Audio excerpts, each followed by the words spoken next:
our weekly Cron seminar. Today we have two talks. The first talk is given by Wenqian Chen from PNL. Dr. Chen received his PhD in power engineering and engineering thermal physics from Xi'an Jiaotong University in 2021. His PhD research was about high-order numerical methods, high-performance computation, direct numerical simulation, machine learning, and reduced-order modeling. Dr. Chen then joined the computational math group in PNL in 2022. He is currently involved in multi-fidelity machine learning of partial differential equations and physics-informed machine learning of a redox flow battery. Welcome, Dr. Chen. You may want to start the presentation. Okay, thank you. Okay, let's turn on the video. Okay, and then let's share the screen.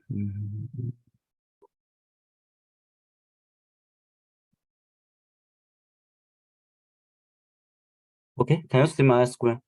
Yes. Okay, nice. Okay, launch.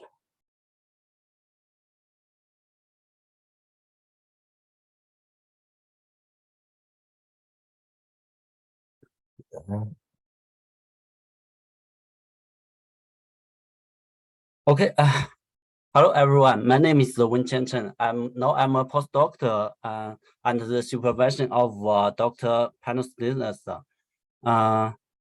And we are both from Pacific Northwest National Lab.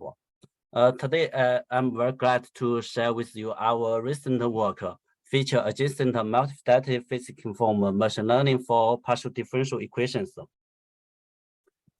Okay, let's first talk about our objective. In the scientific and engineering fields, we always seek to understand a system governed by the laws of physics. Observing the input-output response, namely the data, is the straightforward way to understand the system. To get the data, experiment perhaps the most reliable way. But experiment is always too expensive in terms of time cost and economic cost. But if the physics of the system is acknowledged, we can use the analytical method to get the data. But this only applies for very simple physical laws. If the physical laws become more complex, we can turn to numerical simulations based on numerical methods. But in recent years, with the development of machine learning techniques, PIN has offered an alternative to the traditional numerical simulation methods. PIN has several advantages over traditional numerical simulation methods. First, PIN, there's no requirement of special discretization for pins. Besides, PIN has the capability to combine data and physics together to solve PDEs. Currently, the wide-use PIN approaches can be divided into two strategies. In the first strategy, only high-fidelity physics is used to constrain the network training. It's free of the requirement of data, but it has always suffers from convergence issues, especially for problems with sharp gradient or fast time evaluation. So then many researchers will try to add some high-fidelity data to the PIN training, but data is always very expensive to generate. So our goal here is to try to use low-fidelity data to replace the function of high-fidelity data to help the high-fidelity physics to find the right solution.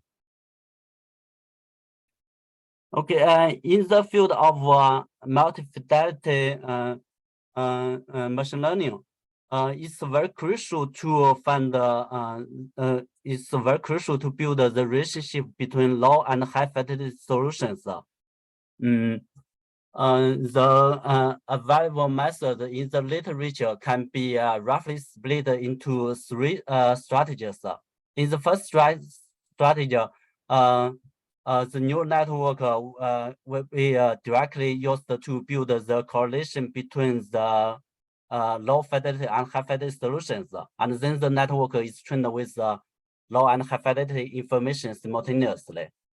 In the second approach, the idea is based on transfer learning, where part of the network is shared by the low and high fidelity for the propagation. And then the network is first trained with the low fidelity information.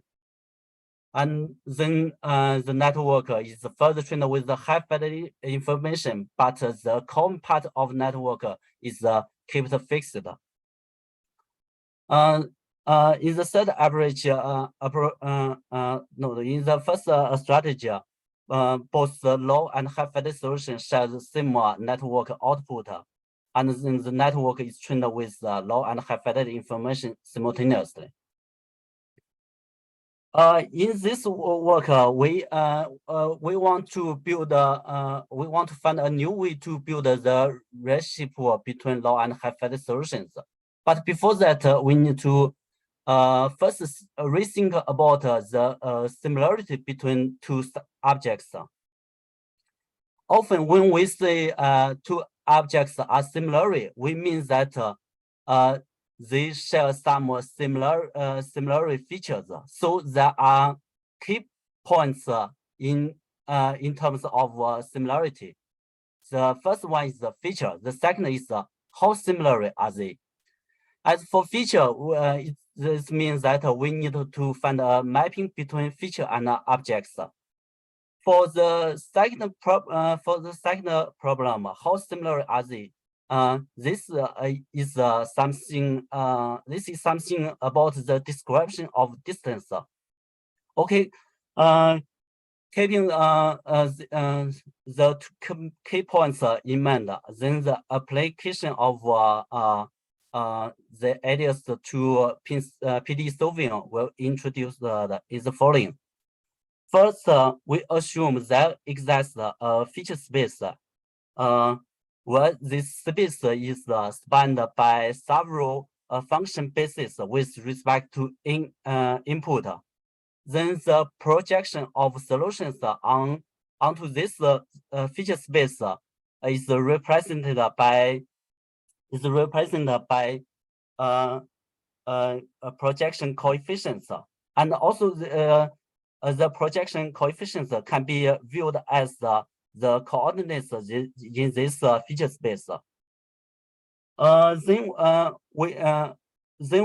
to assess how similarity are they, we use the relative distance. We request the relative distance smaller than df, and then we transform this inequality constraint to an equality constraint. That is alpha h equals alpha l times 1 plus df times lambda. Here we name df as the feature distance and lambda as the feature shift. Besides, in this formulation, the relationship between low and high fidelity projection coefficients is only dependent on the ratio. So we can normalize either of the low and high fidelity coefficient as ones. Here we set alpha L equal to ones. Okay, then after we have the relationship in the feature space, what we still don't know is the mapping between input to the features, and also the mapping of features to the output. Since we don't have any prior knowledge about these mappings, so we use the network to approximate these mappings and let network training process to finally determine these mappings. So the forward propagation will is that first the input is fed to the encoder, and then the encoder will output the low fidelity features. Then the low fidelity features will be fed to the decoder, and then the decoder will output low fidelity predictions. But for high fidelity prediction, we need to take one more step in the feature space. It's a simple transformation from low fidelity features to high fidelity features. When we have the high fidelity features, we can feed it to the decoder net. Then we have the high fidelity predictions.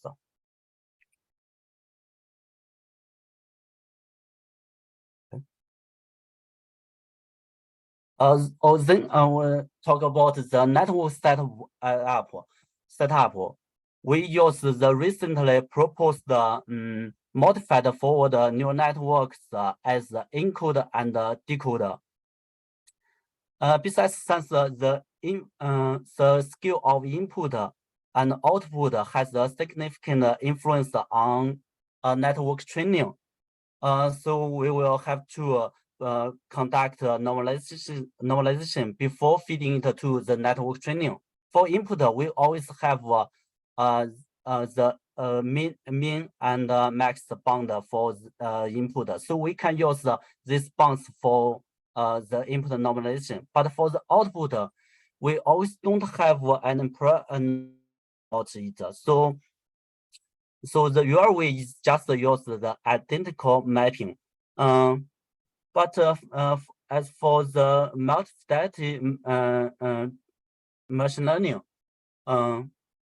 we have access to many low fidelity data. We can use the mean value and the standard deviation of the low fidelity output, and then normalize the output in a statistical way. Besides, recently, Tansik and his co-author found that a simple transformation of input to Fourier features can help a network relieve from the problem of spectral bias. So we also embed the Fourier features into our network architecture. So the for the propagation is that we first normalize the input, and then we transform the normalized input to Fourier features. The Fourier feature to the encoder decoder architecture, then output the normalized prediction. Then we transform the normalized prediction to its original scale. Okay, in the multifidelity machine learning, since we have two parts of information, namely the low fidelity information and high fidelity information. So the total loss is also built from these two parts, and each part is is organized in the URV that is built in the sense of mean squared form. Okay, since the total loss contains many components, so it's very important to balance these components. Here we adopt the recently proposed self-adaptive weighting method to balance these terms. The idea behind this method is that we assign we assign one weight to each individual component, and then the weights are also trainable during network training. Then the training objective become the min max form. The network parameters is updated in the gradient distant approach, and the weights are updated in a gradient ascent approach. For the training implementation, the network is first trained with the ADAM optimizer and then followed by the LBFGS optimizer. But we know that the weights are only updated in the ADAM steps, and in the LBFGS steps, the weights will be kept. Okay, some results, but before that, we will first clarify some terminology. Okay, okay, my internet is not stable. Can you hear me? Yes. Okay, okay. Before that, we need to clarify some terminology for the testing case. First, for training approaches, we for the purpose of comparisons, we conduct not only the multi-fidelity approach, but also the single high fidelity approach and the high fidelity with the data approach. In the multi-fidelity approach, the network is trained with both the low fidelity data and high fidelity physics. For the single high fidelity approach, the network is trained with only high fidelity physics. For the high fidelity with the data approach, the network is trained with high fidelity physics and high fidelity data. Combined with the multi-fidelity approach, in the high fidelity with data approach, we use the high fidelity data. So the prediction performance of high fidelity with the data approach is expected to be better than the multi-fidelity approach. So the performance of high fidelity with data approach can be deemed as the maximum limit of the multi-fidelity approach. Besides, for the network setup, there are many hyperparameters, and we want to investigate their influence. So here we will introduce them. Here the average wave number is used to build the Fourier features. Recall that Fourier feature is a set of sine and cosine functions of input x. And we sample the frequency in this form to ensure that the average wave number in each direction is exactly equal to sigma.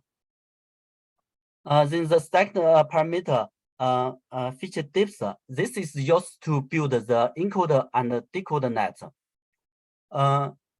We split L layers of neurons into two parts. The first LF layers of neurons is used to build the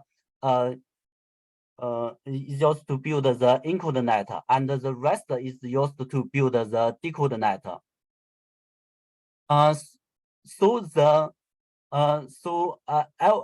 LF is positively related to the complexity of encoder net and negatively related to the complexity of decoder net. For example, when LF equals 0, the encoder net will degrade to the identical mapping. This means that the feature in the features of the feature space is exactly the same with the Fourier features. And then the decoder will be a very complex function. But when LF equal to L, this means we will have a very complex decoder, but just a linear transformation for the decoder. Okay, the third parameter is the phase distance we have introduced previously. It's the maximum relative distance between low and high fidelity features. Okay, then okay, the next we will start the performance of different approaches for study forward problem, namely the lead-driven flow. For this problem, we have low fidelity data simulated from a much lower resolution. And then we will investigate the influence of some parameters based on the freezing variable method. When we want to investigate the influence of Reynolds number, we will freeze the other parameters. Okay, from the top left figure, we can see that when Reynolds number is small, like 400, the single high fidelity can have a very good prediction with a tiny prediction error. But with the Reynolds number increase, the prediction error will increase. But on the contrary, the prediction error of multi-fidelity approach will be kept at a very small level, especially for Reynolds number equals 5,000. The prediction error is at the level of 10 to minus 4. Besides, the prediction error curve of a multi-fidelity approach stays close to its maximum limit, namely the error curve, named the green lines. Then we investigate the influence of feature distance. From the this figure, we can see that with when feature distance is larger, the prediction error will increase significantly. This is because when the low fidelity solution the low fidelity features and the high fidelity features are very far from each other when the feature distance is larger. So in this situation, low fidelity data will lose effect in guiding the high fidelity physics to find the right solution. On the other when the feature distance is more, then the low fidelity data will force the multi-fidelity prediction to be same with itself. So the prediction error will increase. But luckily, we found that the simplest that DF equals to 1 will work for many applications. Third, we investigate the influence of average. It can be seen that the average wave number shouldn't be too small or too large. Otherwise, the prediction will be either underfitting or overfitting. But unluckily, this parameter has to be set according to the problem to be solved. For problems with the high frequency components, we need a large sigma. Finally, we start the influence of feature depths. First, let's look at the single lines. For single lines, we can see that the prediction error of multi-fidelity approach is not sensitive to the feature depths. This means that no matter how complex of the encoder net and the decoder net, the network training process can always find a feature space. But let's move this one step further. We add some noise to the low fidelity data. Then we found that the prediction error of multi-fidelity approach increased with feature depth. We think they can, this phenomenon can be explained in the view of spectral bias. As we know, the network tend to converge to low frequency modes. So when the net depth is net depth of encoded net is large, the features of the feature space tend to be low of low frequency modes. So in such a situation, it's difficult to find such a space where the low fidelity feature and high fidelity features are close, because we know that low fidelity, the noisy low fidelity data will always contain high fidelity modes. Okay, this figure shows the predictions from different approaches. Let's first look at the exact solution. The solution is featured by a very thin boundary layer near the right side wall. In the thin boundary layer, there's a very large gradient for velocity. So this presents difficulty for the single high fidelity approach. We can see the prediction of the single high fidelity approach.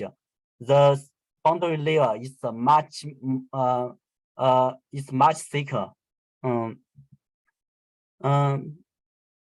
But our multi-fidelity approach can predict the solution accurately. This benefits from the low fidelity data, because in the low fidelity data, whether there is a noise or not, the same boundary layer feature is there. So this can help the multi-fidelity approach to prediction the solution correctly. Okay, next we will study the performance of different approach for unsteady forward problem. Okay, the first one is the pendulum problem. Here the low fidelity data is simulated from low resolution. Okay, this figure shows the prediction error with respect to time span. We can see with the increase of time span, the prediction error of this approach increased, but the multi-fidelity approach and the high fidelity data with approach, their prediction error increased with a much slower slope. Okay, to study the reason, we plot solution of the first component for time span 200. From this plot, we can see that the low fidelity solution decay faster than the exact solution, and at nearly time 100, the low fidelity solution decays to 0. But even so, it can still get the multi-fidelity approach to find the right solution. We think that this is because also the low fidelity solution decay faster than the exact solution. It has some important information such as amplitude, or mean value, or the frequency. This information is important for the multi-fidelity training. Okay, the second for the problem is the grace card problem. Here the low fidelity data is also simulated from a low resolution, and the prediction error also shows a similarity trend. And then we look at the count plot of the predictions. In the exact solution, we can see there are two very sharp ridges. We have two sharp ridges. In the low fidelity solutions, the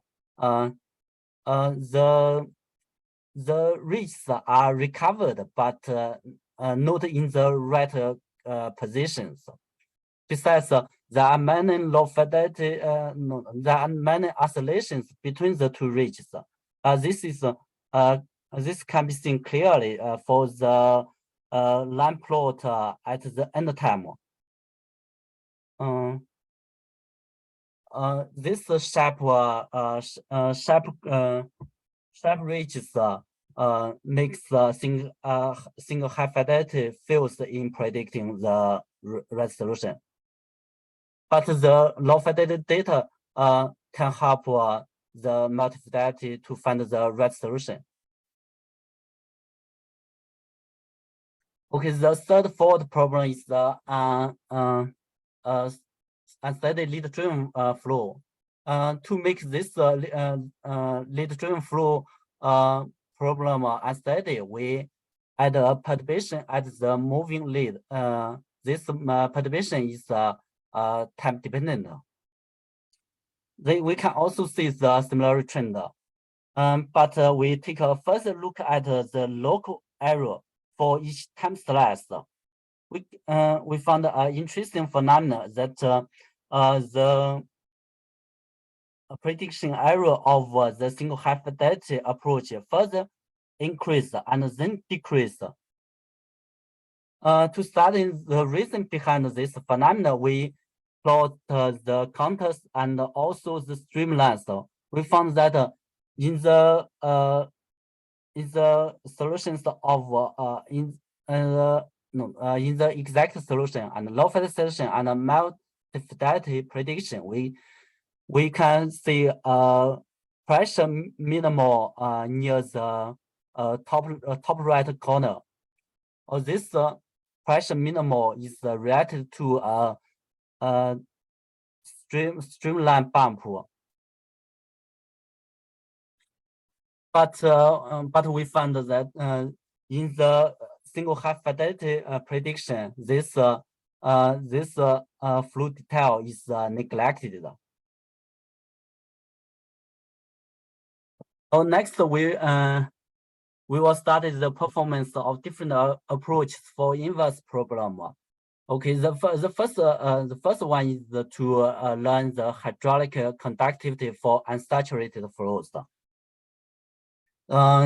The governing equation is one-dimensional, but the conductivity term is a complex function of solution.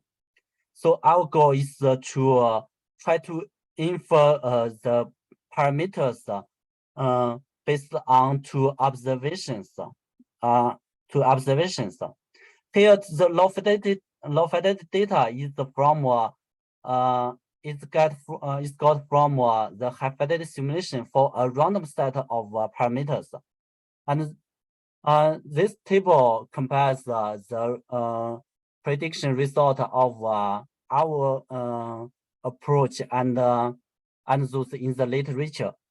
And for we found the single high fidelity approach performs pretty nice with a tiny error, and our multi-fidelity approach can't even do better.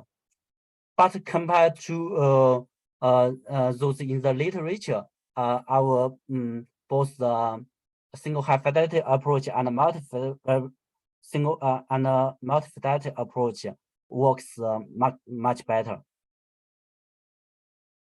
Okay, the second inverse problem is the parameter inference for a chemical reaction model. The goal of this problem is to infer the parameters with some observations of the concentrations of species A. Also, the low fidelity data is got from high fidelity simulation for random parameters. Also, the table shows that our prediction error is much smaller than that in the literature. And besides, the multi-fidelity approach, the error is also much lower than the single high fidelity approach. This can be reflected from the prediction of the solutions. We can see from the exact solution.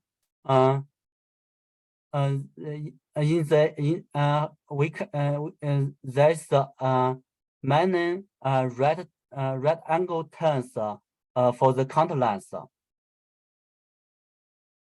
and our multi-fidelity approach can approximate the right angle turn much better with almost no oscillation. But in the single high fidelity, we can see many oscillations, and also the turn is very smooth, which is not expected. So the success of multi-fidelity approach is come from the low fidelity data, because in the low fidelity solution we can also see this red turns. So this helps the multi-fidelity approach to perform better. Okay, the third inverse problem is Reynolds number discovery. Here the goal here is to infer Reynolds number based on several observation of pressure at boundaries. Here we got low fidelity data from a low fidelity simulation for relatively low Reynolds number.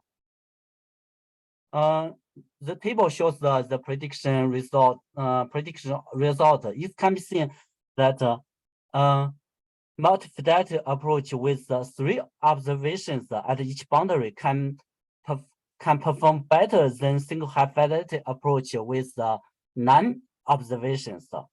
So this means that our multi-fidelity approach can perform better with fewer observations.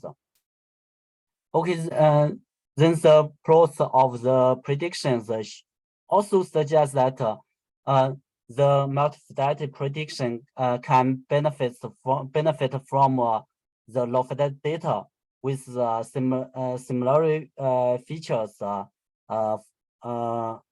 from the exact solution. Okay, then the conclusion and future work. First, the conclusion. For forward problems, our multi-fidelity approach can further significantly push PINNs capability to problems with sharper gradient and faster time evaluation. And for inverse problem, the feature adjacent our multi-fidelity approach can reach high accuracy with fewer observations. As for future work, since our multi-fidelity architecture is very generous, it can in this work we mainly apply it to problems with low fidelity physics. But it can also be extended to problems with low and high fidelity data, and also problems with low fidelity physics and high fidelity observations. Besides, it can be further extended to multi-query or operator learning. Okay, that's all. Thank you for listening. If anyone is interested in this work, we refer to the archive preprint of this work. Okay, thank you. Okay, I will take any questions. Yeah, thank you, Dr. Chen. Okay, thank you. Yeah, I actually have a question. Could you go back to slide 10? 10, okay. Yeah. Okay. Yeah, for the first figure, I noticed that when Reynolds number increases, the accuracy or the error of the low fidelity case decreases. So do you have a intuition behind that, or is? Oh, for low fidelity, because we have different resolution for the low fidelity solution, so it's mainly its prediction error of low fidelity solution is only dependent on the resolution we chosen. Okay, so it has nothing. It does not have a relationship with the Reynolds number, right? Yeah. Okay. Another regarding this figure, the first figure, I have another question for the single high fidelity case. So when Reynolds number is large, I noticed that the error of the single high fidelity case is larger than the low fidelity case. So do you have an intuition behind that? So for small, you see that the blue curve. Yeah. Because in the single high fidelity approach, we don't use any data. So I think its prediction error has nothing to do with low fidelity prediction error.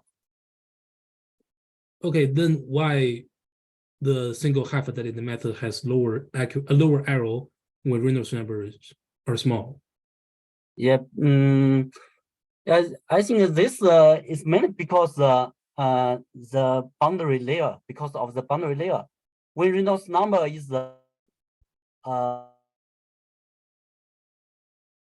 sync, so the gradient here is not very sharp. So the pin can handle this this kind of gradient, I think. Okay. So I just confused about the intersection of those two lines, the single high fidelity method and the low fidelity method.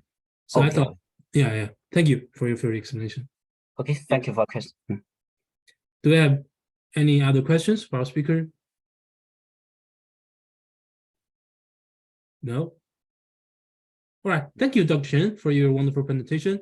We'll be posting this, we're recording this talk, and we'll be posting the recordings of the entire seminar to our YouTube channel. So you can search okay. Center on YouTube. We have a YouTube channel now, and we are uploading every week's recording to that channel. So thank you. For your, Okay. Thank you. Okay, I will stop sharing. That'd be great. Okay, so now let's move to our second talk. Our second talk is given by Adar Kahana from Brown University. Adar is currently a postdoctoral research fellow in our group, and he will be talking to us about the recent progress in HINS, the hybrid iterative numerical transferable solver recently developed by our group. Hi, Adar.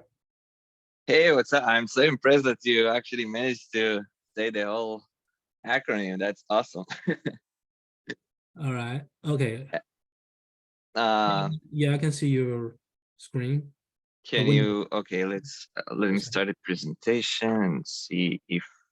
Can you see that now? Yes. Yeah. Wonderful. Cool. All right. So thanks, Ogren, for the introduction, and glad to be back here. Actually, like a few days ago. So, well, essentially, I talked in Crunch like 3 months ago, and I thought I'm done for the year. But yeah, someone canceled, and this is the way for the universe to tell me I need to present more at Crunch. That said, that was a pretty short notice, and it's the first time I'm presenting this in a large conference. So if I am If it's not 100% polished, just forgive me in advance. Right, so today I'm going to talk a little bit about the new paper that we recently published about property of the hints. So the T for hints stands for transferability, so a numerical transferable solver. And when we say transferable, there are a lot of things that could be transferred from one problem to another. In this work, we focused on the transferability of the geometry. So as you can see on different geometries, this is what I'm gonna focus on today. This is super interesting and super applicative, actually. So you will not see a lot of mathematics in this talk. Maybe when I introduce the equations, it will be more like applications and things related to computational mechanics, and less actual like mathematical formulations and theory, like my last talk. So yeah, just I'll show you a quick, a very nice application of what we did with the hints for different geometries. Right, so today I'm going to talk about the new paper. I start by giving a little bit of a motivation, why we're doing this. This is the most, like, this is very important. Why is this very important to a lot of people? And then, so I know we already had a talk about hints before in the Crunch seminar, but I assume that some people do not know about it yet. So I'm going to briefly talk about hints and just like create a baseline for all of us to understand the things we need to understand before we go to the geometry transfer. So I'm gonna talk about like the basics, fundamentals of hints and why it works, but I'm not going to get into the analysis and things like that we presented last time. If anyone is interested in that, we have the paper on archive, like the original hints, and also we have us here. Like you can come on and just talk about it with us, and yeah, I'll be happy to answer any questions. Then I'll show the geometry transfer properties that we were investigating in this paper, and we'll finalize it by a plane strain elasticity problem, which was like an aggressive example we wanted to try and take, and we solved it with the hints and with all of its variations for the different geometries. Funny thing, the paper got published recently in computational mechanics, while the original hints paper is still under revision. So this is funny. The follow-up paper appeared before the original paper. So yeah, that's a cool thing to do. Yeah. All right. So a little bit of motivation. I'm pretty sure most of you already know that the numerical solvers are pretty important for all of us. It's a billion-dollar industry. There are lots of companies trying to get the best solvers. Also academics trying to basically develop improvements, or either improved solvers or improvements to existing solvers, and the ongoing race that a lot of people are racing, and the main goal is basically to develop the most efficient solver. And by efficiency first, we talk about speed. How many iterations does it take to converge, and how much physical time does it take per iteration? So in general, the clock time of the entire computer that computes the solution should be the lowest. Also, there are small things regarding efficiency, like parallelization properties and sparsity, sparse representations of elements and things like that can contribute. Like if our method is fully parallelizable, we can basically get a improved efficiency just because we can parallelize it, right? But we're not going to go into that. I'm just stating that to explain a motivation. We are aiming to just find the most efficient solver. And in this specific work, I want to flag another key important issue with, not issue, a key important feature of solvers, which is robustness to changes. So, for example, if I have a solver that's very, very, very fast, but every time I take a small change, I make a small change, I need to rerun the solver, that's a bit annoying, because like, I would like the solver to be a little bit accommodating to a lot of small changes. For example, on Wednesday, Ehsan showed the how they are doing this optimization for the shape or the geometry of the turbine wings.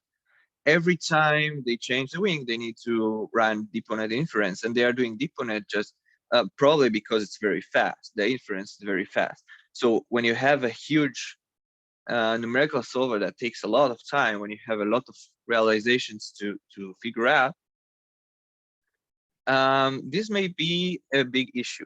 And some solvers are actually not so sensitive to those small changes. Like if you make a little change, you might not need to do the whole run from scratch. In our case, we will do the whole run from scratch, but I'll show that we don't need to retrain. And this leads me to the next example, like a physics-informed neural network that we all know. I hope so. If everybody, probably everybody on this call actually knows physics-informed neural networks by now. And those aim to replace a solver, right? However, if I change the geometry, I need to retrain the pin, and it takes a lot of time to actually retrain the pin.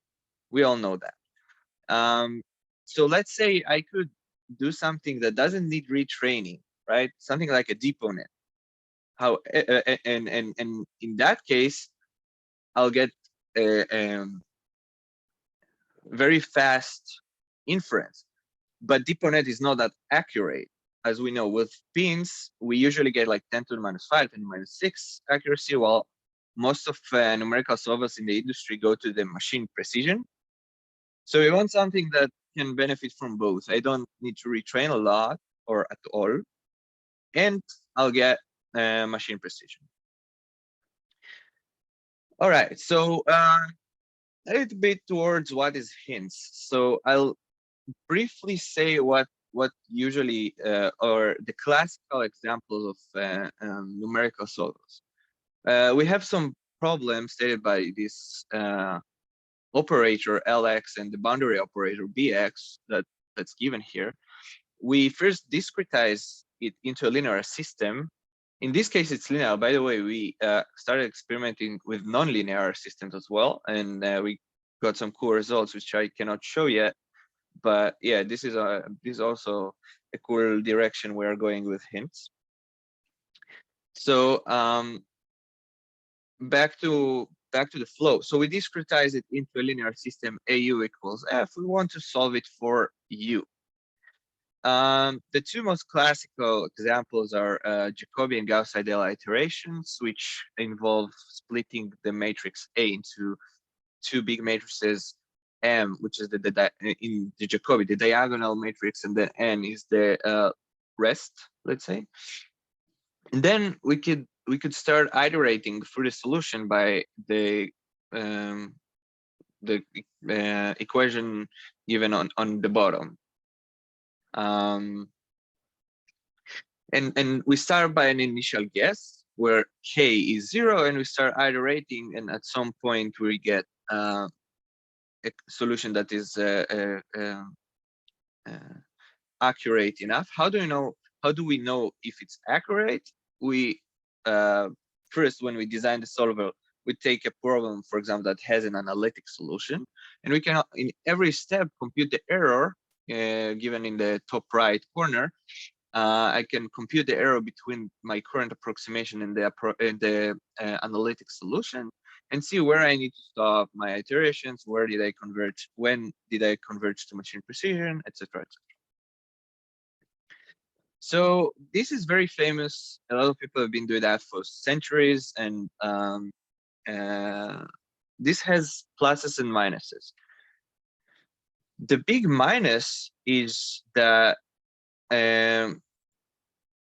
Jacobian Gauss ideal solvers know how to smooth the errors in the high frequency modes and they struggle with the low frequency modes. This is an example. If we look at panel A, we have a solution U which looks like kind of like a little wave with 10 elements. If I split it to the 10 eigenmodes, I can take a look at what the solution has in each mode, and we can see that the mode 1 has a big impact, while the mode n-1 or the last mode has a pretty small impact. And in the graphs at panel B, we can see exactly okay, these are graphs of the error versus the number of iterations. So when I advance the iterations, I can see that the error decreases. And it's clearly shown that mode 9 and mode 5 converge, or the error becomes machine precision very fast. However, mode 1 and even mode 3 are pretty slow. And in the Helmholtz example, because it's a non-symmetric positive definite example, the mode 1 even does not converge. It actually explodes. The error always goes up. And in classical methods, this is unsolvable. This is yeah, it's said to be unsolvable. And then people try to make it to solve this problem.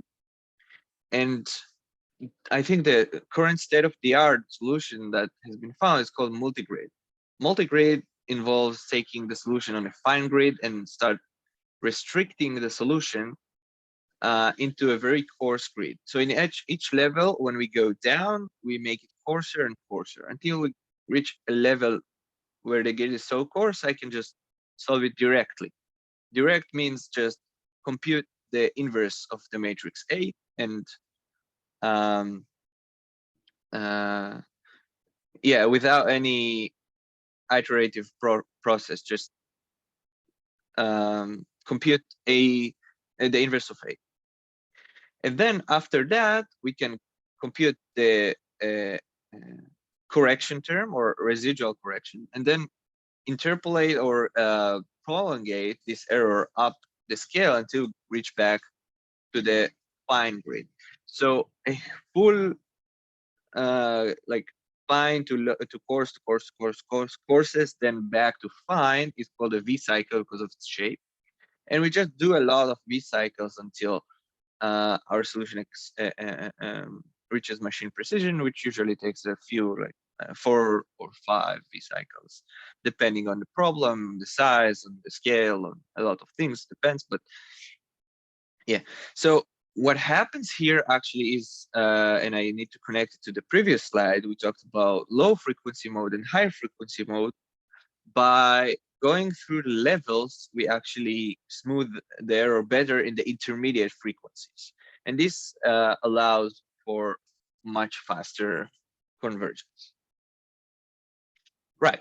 So this is something we are going to talk about with hints soon, because hints can be an enhancement to this, and also hints also tackles the different modes than the high frequency modes that the solvers actually tackle. Okay, but what this research is about, this specific paper is going to talk about, is geometry robustness. Those solvers, all of them can operate on different geometries. However, when I change the geometry, I need to start the solver all over again from scratch. So it makes sense when I switch from a sphere to an alpaca, right? It looks completely different. I understand, like, yeah, they do not correlate in any sense. It's solvable, by the way. We have some ideas on how to create something that will work for both a sphere and an alpaca. But I can understand why a solver would want to restart all over when we switch the geometry in such a drastic measure. However, if I only like, if you look at the bottom left, in this case, they only thickened the bars a little bit. So in this case, the elements are pretty much the same, but their size is different. Will I have to rerun the entire solver? Probably yes.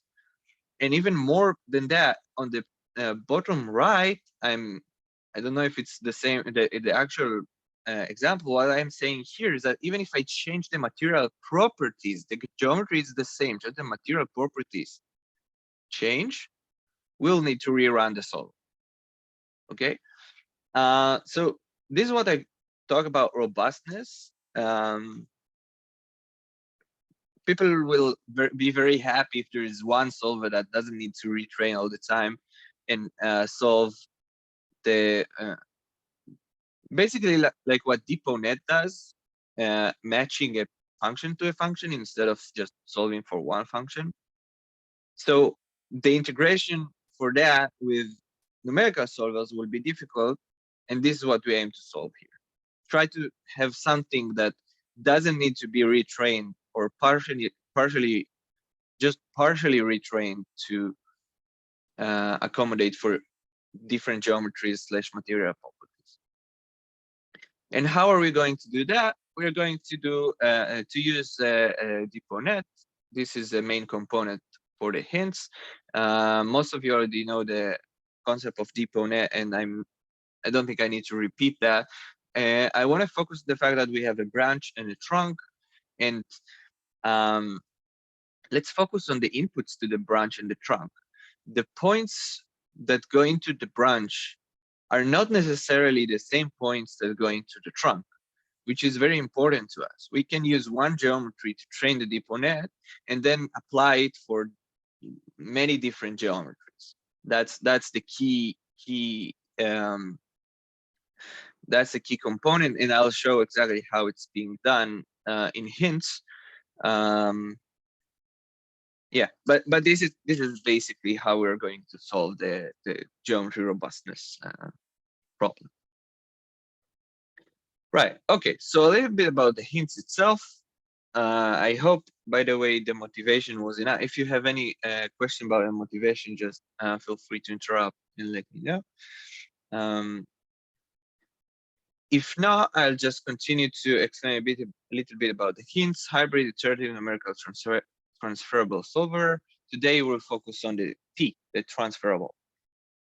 So what is hints? Again, the same process I described before for standard solver. We start with an operator, we discretize the system and start grinding with iteration of a standard solver like Jacobi or Gauss-Seidel. In every iteration, we compute a little error correction term, and until our error is small enough where we decide to end. So hint says the following thing. We can train a DeepONet to do exactly the same thing that the standard solver is doing. Receive the current residual, which is the right-hand side of the, the residual is basically if I take the linear system AU equals F and do F minus A equals minus A times the current approximation, I get the residual. So I can train a DeepONet to receive a residual and the material properties and produce an error correction term in each iteration. So the DeepONet, basically the inputs for the DeepONet are the same as the inputs for the standard solver, and the outputs of the DeepONet are the same outputs of the standard solver. So we can sometimes, in some iterations, decide if we want to use the standard solver, or some iterations we can decide to use the DeepONet. Now, why would we do that? Because oh yeah, I forgot to, the DeepONet, this is what I said. I could have used that instead of saying it. The DeepONet receives K, the material properties and the residual, and produces a little error term, and yeah. So again, why would we do that? Why would we replace several iterations from this process with the DeepONet application? Let me jump here, and then I'll go back to the previous slide as mistake on the. So we talked earlier about how the standard solver tackle the high frequency, and we saw mode 9 converging so fast and mode 5 converging very fast. However, mode 1 was converging very slow. Machine learning, however, does exactly the opposite. We have something called the spectral bias, where machine learning algorithms tend to fit the low frequency modes much faster than the high frequency loads. In other words, we can clean the low frequency mode error much faster using a DeepNet than how a DeepNet would clean the high frequency modes. So what we're doing here is taking the best of both worlds. We're by alternating between the standard solver and the DeepNet, we get good handling of the high frequency modes by the standard solver and low frequency modes by the DeepNet. How does it look like? We have something that looks like this. You can see, for example, let's focus on the 140. 140 means like for every 39 Jacobi iteration, we do one DeepNet iteration, and you can see that exactly in the graph. These are the small drops that we have in every roughly 40 iterations. We can see exactly how it works.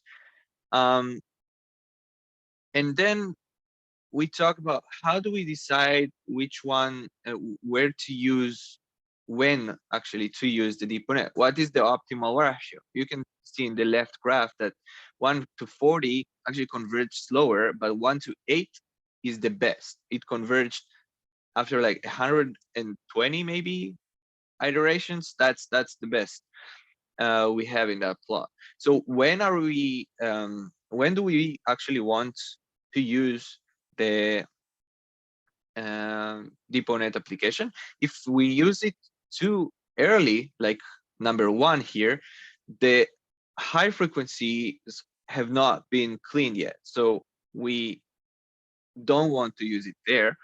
If we use it at 4, we spent way too much cleaning the higher frequency modes, which is also not very optimal. So somewhere between 2 and 3, this is where we want to inject the DeepNet to get the best performance. And what we discovered in our analysis, and which I'm not going to repeat today, is that every experiment that we made has actually an optimal conversion rate.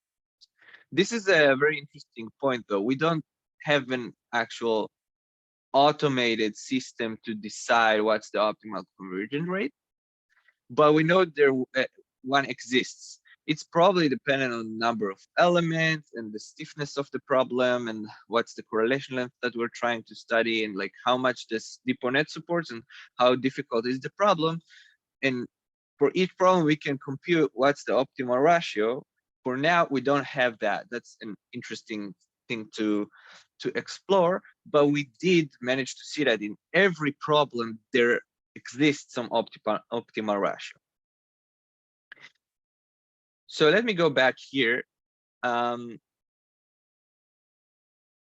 do we train the DeepNet? And this is important. We create a big data set of material properties, usually using the Gaussian random fields. And we use them to create K, which is usually the material property, and F, which is the right-hand side. And the beauty is that we can train the DeepNet on a specific discretization, in this case, for example, a uniform grid, and then apply it to a finite element mesh that's not uniform at all. Just because DeepNet does some sort of interpolation of the space, we can push any points we want to the trunk. So in this case, we push the finite elements points to the trunk of a DeepNet where the branch or whatever it was trained on is uniform discretization, like the red dots that you see here. All right. So quick results before we start talk about the main contribution. So this was the result that ignited the whole hints talk. I showed you earlier the Helmholtz problem that's non-symmetric positive definite and was considered pretty difficult. When we injected the hints, as you can see in the middle graphs, the errors were going up, and then when we injected the hints, we actually got it to converge.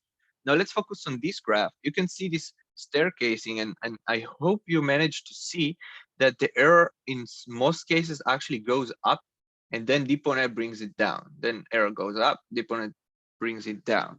And just because we did both of them, we managed to get it to converge. A few remarks is that first, hints is not there to replace the solver. It is there to enhance the solver, and it can be used for any solver that exists out there.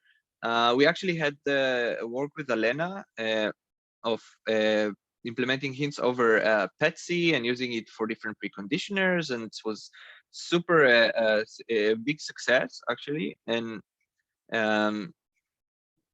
not only because of the results that we got, it converged very fast in terms of number of iterations, but also we got the parallelism properties of PETSI. So getting all of it to play together and use hints as a preconditioner for many different solvers, that was great.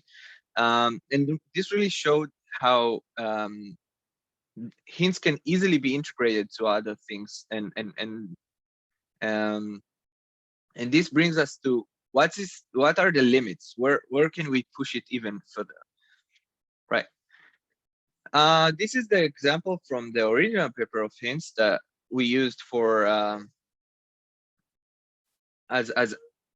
or let's say on top of the multigrid solver that I talked about earlier.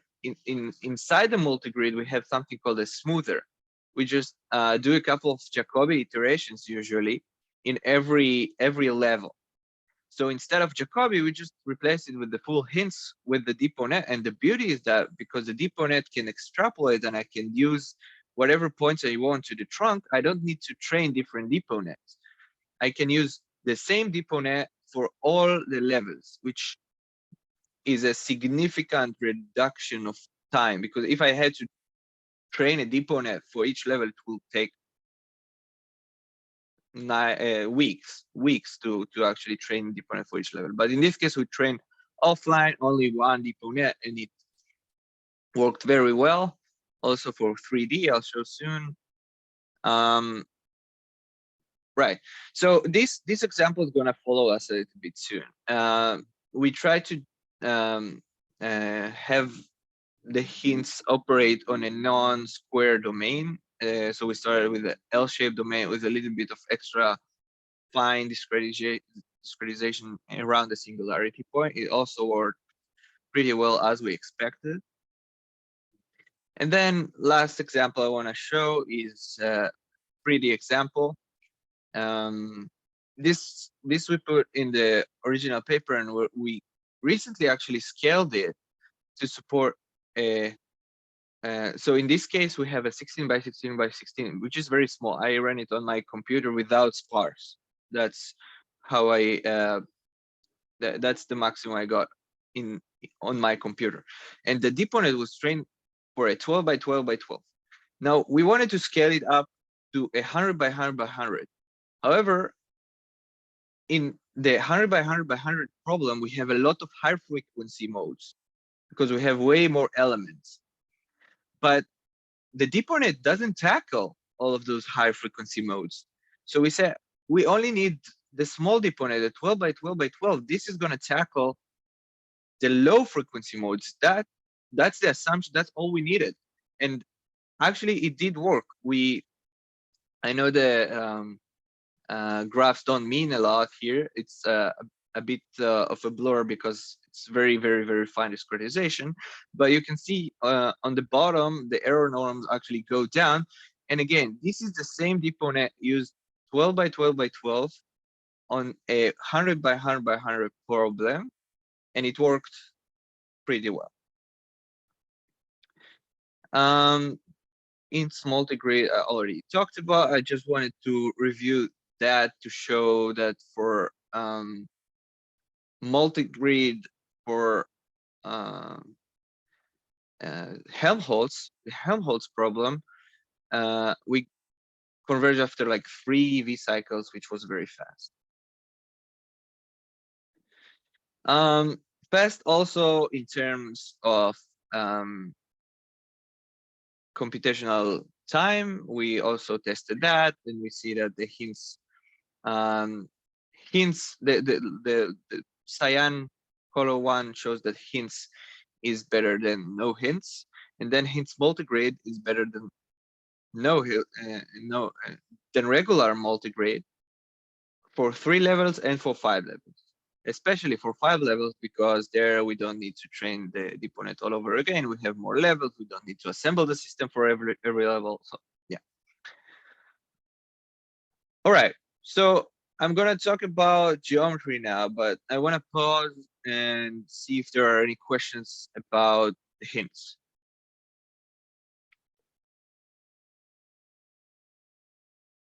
All right, cool. So let's go to the main event. What we actually found in this specific research, this specific paper. We saw that the hints can actually transfer between different discretizations. Why? Because we can just put some different points in the trunk, and this works well. We can also use the hints for different materials, because the DPONet is trained for a lot of Ks and Fs. So different material properties and different right hand sides are also supported. So how about like if we change a little bit the actual geometry? And by that, I mean something like this. Let's say we want to introduce a cutout. Yeah, so I want to be very clear about that. Like, this is a big thing in terms of the method itself. Usually the real life applications will be more aggressive, not only just adding a cutout. Usually it's adding a hole, or like if you imagine a submarine and everything going on inside a submarine, this is yeah. But in this research, this is enough for us to show that the hints can do stuff. So this example is the first one that we decided to put our focus on. And yeah, for this study case, it was pretty impactful. So I said this example is going to follow us again. What we did here is take the same trained DPONet that we did for the original hints paper. This is what we call the source problem. And we just wanted to see, like, you know, it costs nothing to just run stuff, right? So we just wanted to see if maybe we just plug a new geometry with a cutout into the trained hints and see what happens. And it worked, and we were very surprised. We just took the same network. Again, the network was trained on a geometry without a cutout. There was no circle cutout, no triangle, no nothing. This is what the hints was trained for. And we just plugged in the cutouts, and suddenly it worked. Initially, we thought it was magic. Like, we didn't know how it worked. And then we thought about how it works, and we came up with a few explanations. So the first, the DPONet was trained on a lot of examples. So we kind of trust the generalization capabilities of the DPONet. Also, the synergy between the DPONet and the standard solver kind of like accumulates to the fact that like the standard solver nudges the DPONet into place, and then the DPONet nudges the standard solver into place. So they kind of help each other overcome this problem. And for the standard solver, the cutout doesn't matter. The cutout is not changing anything for the standard solver. So the DeepONet was the only one that's the culprit, and it actually managed to do that because of like help from the standard solver and its own generalization capabilities. And I want to mention another thing. We had two, if some of you managed to see, we had two different implementations for the cutouts. For the circle one, you can see that it exists also for the K, and the triangle does not exist for the K. Why? Because one technique we used is to zero pad the circle itself, the cutout. And then you can see that the K is affected by that as well. We completely zeroed out that place in the domain. And then the second one is just to exclude these points from the mesh itself and not push them into the trunk. Both approaches, and this is the second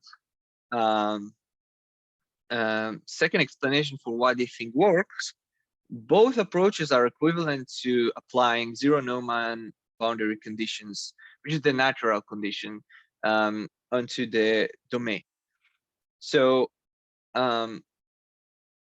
yeah, given those two explanations, we kind of understood what's going on here. Without knowing, we just applied the zero Neumann boundary, and the standard solver was good with that. The DeepONet doesn't. The DeepONet just knows data. So as long as the data was marginally close to what it already have seen, this was fine for the DeepONet.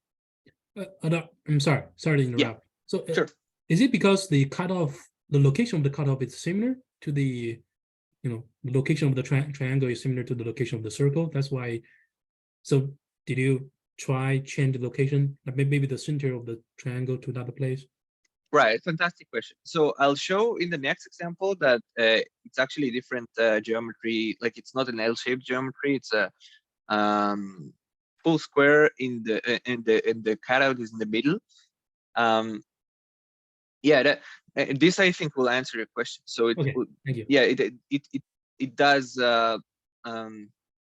Yeah, it does work even if the location is different. Yeah, and I'm pretty sure if I manage to put the circle on top of the L shape, like in the top part of the L shape, it should work as well. We have not tried that. As long as we kind of concluded that as long as the outer geometry preserves its shape, the inner cutout could be anywhere and can be of whatever shape we want, and it still works. Okay. All right. Cool. So this worked, and it was not good enough. I mean, we wanted more. We wanted to even take it further. So a recent paper by Sundata and her collaborators about deep transfer operator learning came out, and we wanted to try and combine the two. How? So to show you how we did that, first let's talk about what is the deep transfer operator learning. It's a method that starts with, like, we have some source model that we saw before. For example, the hints trained on the L shape without a cutout. Then we initialize a target model, for example, hints with a cutout, and we initialize it with the source model weights. And then we fine-tuned the target model, or in other words, train it for more epochs with the hybrid loss function that has two elements. One is the relative L2 loss that we used before, and second is the CEOD loss that was proposed in the paper, and it's very interesting how and why it works. And then we fine-tune the model on these two losses to get a model that's adapted to the new problem. We do mention that we fine-tune only the deep layers, the last layers of the networks, and then first layers are frozen, and we do not touch them at all. So this talk is about the hints and the transfer learning for hints, I'm not gonna spend a lot of time on the transfer learning method or the COD loss, but you are more than welcome to come and ask afterwards how it works and what it does, and obviously take a look at the paper. It's very interesting and very nicely written. Just go ahead. It's a very solid method. Right. So we applied it to the L-shaped Poisson example that we just saw, and take a look at this. We fine-tuned it only for 500 samples, only 500 samples, and the training was like maybe 5 minutes. So compared to the original DeepNet for hints that trained for 500,000 samples that trained for over a night, this is nothing. We trained for only 5 minutes and got a L2 error of like 3%, which is really nice. And then if we look at the results, we actually got, if we plug the DeepNet, the fine-tuned DeepNet into the hints, the same problem with the cutout is actually solved way better. It's it takes 20 in this example, it takes 25% less iterations to actually converge to machine precision. So I can conclude it with like something like this: if we don't use hints at all, after 200 iterations, we're not even close to converging. If we do use hints, direct application means that we trained it on the L-shaped domain without a cutout and applied it to L-shaped domain with the cutout, we got this kind of convergence. And then if we also fine-tune it using the transfer learning method, we get this. We basically converge even faster. So we're happy about all of these improvements. And I just want to emphasize that in this field, like the number of iterations is the key. It's like, okay, if you got less iterations, then your method is better. So this is our benchmark. This is what we test it for, and usually this is the evaluation method in this field.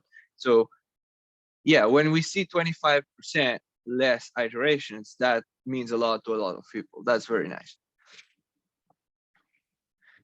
Okay, and to complete the paper, what we wanted to do is test it on a slightly more aggressive example. In this example, we're investigating linear elasticity problem with a plane strain.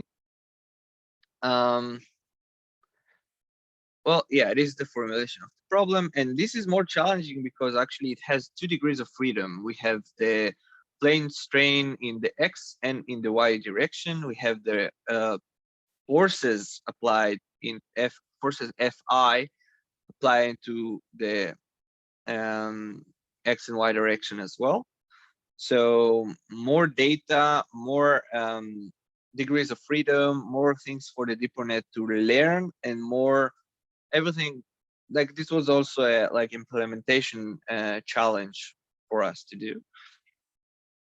And for your questions, Ongren, here's, I hope this answer. Like here, the cutout is in the middle and not in the bottom left. Still a pretty simple example, but it should work as long as you have like a triangle or a circle or whatever you want. If you put it somewhere inside the domain, it should work well. And I'll add a remark at the end about what happens if the outer geometry is different. Right. So again, we trained the DeepNet on the left image. We trained on the domain without a cutout, and we tested it on the domain with the cutout. It's a very simple finite element mesh. And yeah, we didn't even refine around the circle. So we didn't touch it at all. We just kept it as is. You can see them by the mesh itself, how it behaves. And this also worked pretty well. We can see the staircasing that we all know and love. And we see it goes into machine precision.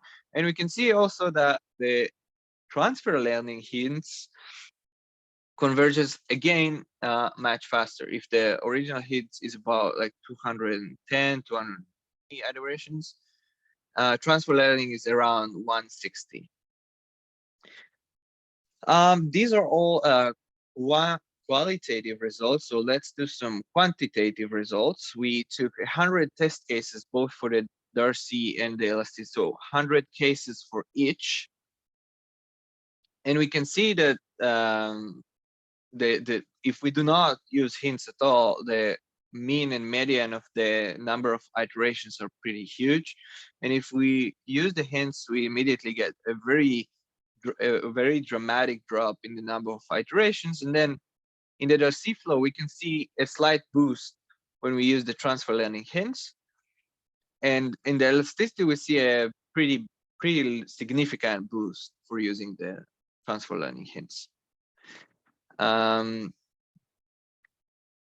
Right, so let's start concluding. We saw that the hints can generalize pretty well, and it's pretty much geometry robust. There are still things to investigate, and there are still, like, when you have larger demand, it might still be difficult to solve.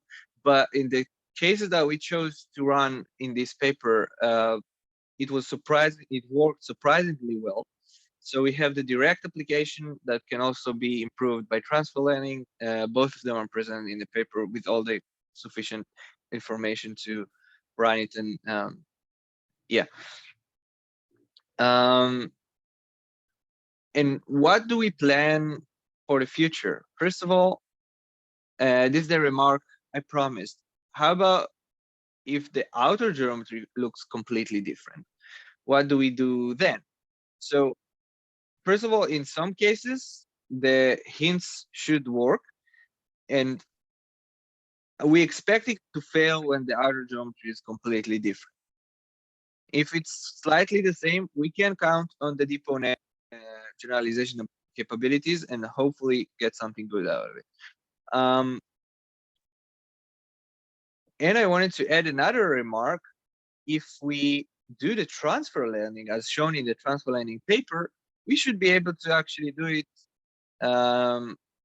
for different outer geometries as well, right? So hints with the transfer learning could be applied to different outer geometries.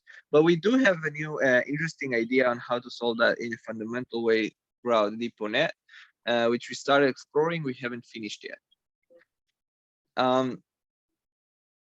Another thing we are working on is an eigenmode analysis. What happens when we change the geometry with respect to the eigenmode space? How does the interpretation of eigenmodes change when we change the geometry? So this is just an illustration of how eigenmodes look like. And imagine there's a cathode in between. There would be like a different red that's going on like completely arbitrarily or stochastic. It looks stochastic. It looks much different. And we can analyze mathematically what happens to the eigenmodes when we play with the geometries, and how does that affect, for example, the solver to DeepONet ratio. So we started working on that as well. And we'll see how that goes soon. And last, we got plenty of geometries from ANSYS, and we're just trying to find a time to actually start and explore them. And with that, I think I'm almost out of time. So thank you, everybody. And if there are any questions, just feel free to ask. Thank you, Adar, for your presentation. Adar, could you go back to the quantitative comparison between hints? No, yeah. So from this slide, I see that even though without transfer learning, hints can do a really good job, right, in terms of error. So you see on the second row, hints without transfer learning, the error is about 10 to the minus 8, right? The error here, actually, this is the one we are looking at, and this is actually machine precision. It's 10 to the minus 16. Oh, what I'm saying is the second row, the transfer learning does not really help a lot in terms of the error. Or it does? Well, the error, both of them we stop when they reach machine precision. So like 10 to the minus 16 is when we stop the we stop iterating, right? Mhm. So and this race is which solver gets to that point, to the 10 to the minus 16 error faster or Oh, I see. with less iterations, right? So and you can see this drop here, and this is where it stops, right? This like exactly inside the circle. Okay, okay, got it. Yeah, yeah. So It's, with yeah, transfer learning is faster. Yeah. Sorry, I didn't see. exactly. Yeah. Yeah. These are a metric basically. Yeah. Who is going there faster? Yeah. Mhm. Yeah. So then the transfer learning does really help accelerating. Yeah. Okay, I see that. Yeah. Thank you. Sure. Are there any other questions for our speaker? I have a question. Yeah, go ahead. So, hi, so this is Ahmad from Brown. Adar, can you go back to the slide where you show the scalability of hints when you use deponent for 12 by 12 by 12 and then, Yes. yeah, the 3D domain. Was it? Oh no, a bit later. Sorry. Yeah, there we go. Yeah, this one. So, can you explain this a little bit more? So you train deponent on a domain which is discretized by 12 by 12 by 12 elements, and then Mhm. apply the domain. That's what you did, right? Right. So what happens? We do not apply the deponent, but the entire hints, right? Yeah. Yeah, Yeah. exactly. So So you just train deponent in hints using 12 by 12 by 12 elements, mhm. and then your equation has nonlinear terms. The equation that you're solving. No, this is all linear. It's a Oh, Helmholtz problem. okay. It does So, have a little box inside mhm, the domain, a very little, like I think it's like 5 by 5 by 5, maybe, just mhm. because they wanted to do a cutout kind of thing here as Yeah. well. So my point was when you train deponent for the coarse resolution, if you have nonlinear terms in your equation, when you use coarse mesh, you have aliasing errors, and that True. aliasing errors ruins the low mode, right? Mm-hmm. So the training deponent on low mode and then using it in high resolution, maybe that could be an issue for maybe nonlinear equation. I So do you have 100% a agree. comment on that? Yeah. So I have a lot to say about that actually, and I think I have a comment on that at the end. So yeah, we want to explore aliasing problems, and also like when you have a very the thin and wide domain, for example, this also captures what you're saying, like this something we want to explore. We did not get the time to actually do that. So in this case, it worked because the low frequency modes are captured by this size of deponent. Like we were not sure it's actually going to work, right? We might 12 by 12 by 12 might have been like too small. We might have needed like something larger. But in this case, actually for complementing the Jacobi solver, in this case, Gauss-Seidel solver, the 12 by 12 by 12 was covering enough of the low frequency modes to actually get it to run, right? But what you're saying is completely correct. Like if we have a too small deponent and we are not able to cover the low eigenmodes, we'll get exactly the aliasing and it will not converge. And we saw that a couple of times, yeah. Oh, okay. Yeah, thank you.